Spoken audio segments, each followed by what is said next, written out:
In the first part of our video report, we drew attention to the words of God when He addressed the Jewish king Solomon 3,000 years ago and gave him a promise.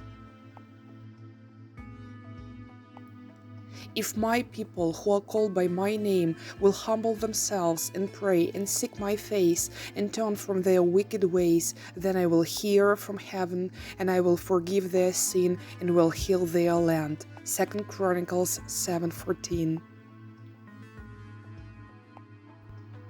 Recently, we witnessed the horrors that took place on the territory of Kherson region. When we were driving to the villages along one of the roads over the Dniprobug estuary, it reminded us of one historical fact, namely the events of the Second World War. When fascists besieged Leningrad, some food supplies were brought into the city along the road of life, along a narrow lane on Lake Ladoga, and families with the children were taken to a safe place through that lane. But not all of these families with their children were able to reach their destination, because the fascists were firing and shooting some of them on the road. And this aroused a great indignation among all residents of the Soviet Union. And then a number of films were made about these horrors. But what happened near the Dnieper estuary is very similar to the events of the Second World War. Look, parents were taking their children out of the occupied place along this road in these cars. But these broken and burned cars testify that it was a dreadful place where the lives of all those who were in these cars were tragically cut short. It was the only road by which people and their families could depart from the place of occupation. But now, when we were driving along the embankment, we encountered numerous cars which were shot down and totally burned. These remains of destroyed cars were owned by parents who were carrying their children to some secure areas. But for that moment, we witnessed the scraps and remnants of the clothes and shoes of the dead people that were lying on the roadside. Even the fascists didn't behave like these cruel people who came to our land and brought so much grief, pain, suffering, and death. The fields to the right and to the left side of the road were mined by enemy troops. Enormous number of mines and rocket cartridges were visible everywhere around that place. Huge potholes were formed as a result of numerous explosions and blasts. The war is a real horror, sadness and sorrow. The heart is crying and the soul is screaming. Even now, after a long while, instead of peaceful and quiet night's sleep, many relatives of these victims who had died in the cars still have nightmares from the crimes that were committed by cruel and evil enemy troops. But when we drove into the village, we were amazed by the fact that the war had severely damaged people's houses. Some remote villages still remain without electricity, gas, and water supply.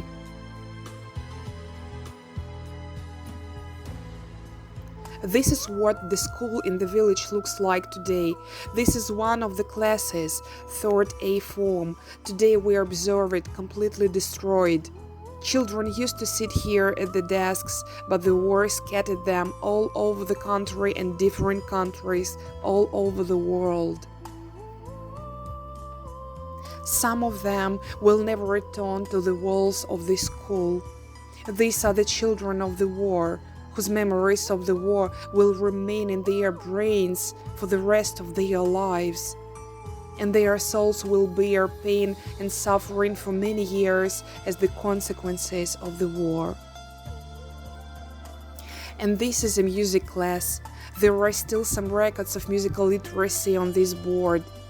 Here on this piano, children touched the world of music and learned about its grandeur and beauty. Their parents were sitting on these chairs and rejoiced at the success of their children. In one of the classes, a part of children's ensemble costumes were still hanging on the hangers, which they wore for different holidays. But enemy shells and rockets destroyed all these classes, and along with that, their peaceful and happy lives, full of hopes and aspirations. Passing through these classes, it is impossible to stay calm and indifferent. The heart is just broken down and tears come to the eyes. The war is a sheer fear and horror, but these Ukrainian innocent children managed to survive the horrors of this war. Look at this devastated playground. Here, children could play and have fun during the break between their lessons. But now, this is an empty and destroyed site that stands in the utter silence as a monument of the horrors of this long-lasting war. Our American friends from the state of Lincoln, Nebraska, couldn't stay aloof from our national grief and the great horrors that the war has brought. 4 courageous brothers, in particular Pastor Gary Fuller, Youth Pastor Ian, our immigrant brothers Ivan Karpuk and Mikhail Smyshlyaev, were called by God to support our people of Ukraine. American Christians collected money and together with their friends from Western Ukraine, from the city Dubno, together with the pastor Svetoslav Karpuk and brother Maxim, were able to purchase different products and food supplies for all the needy. With the tremendous support of the brothers and sisters, they were able to collect more than 1,000 food kits.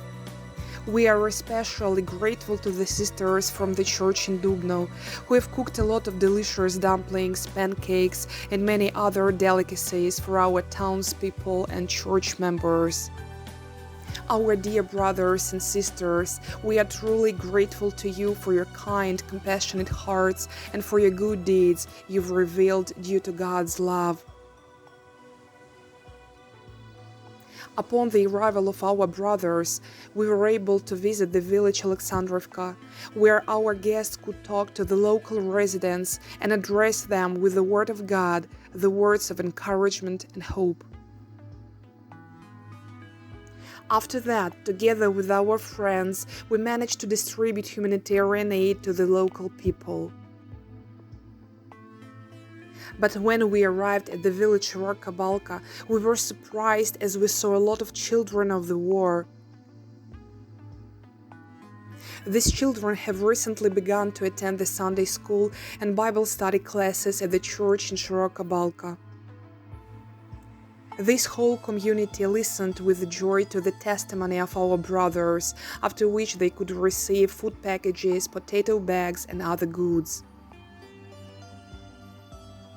These years of the war helped us to see a great miracle of God, how many faithful Christians have been united in times of the war and showed their sacrifice and sincere, authentic and genuine love for our city and our church.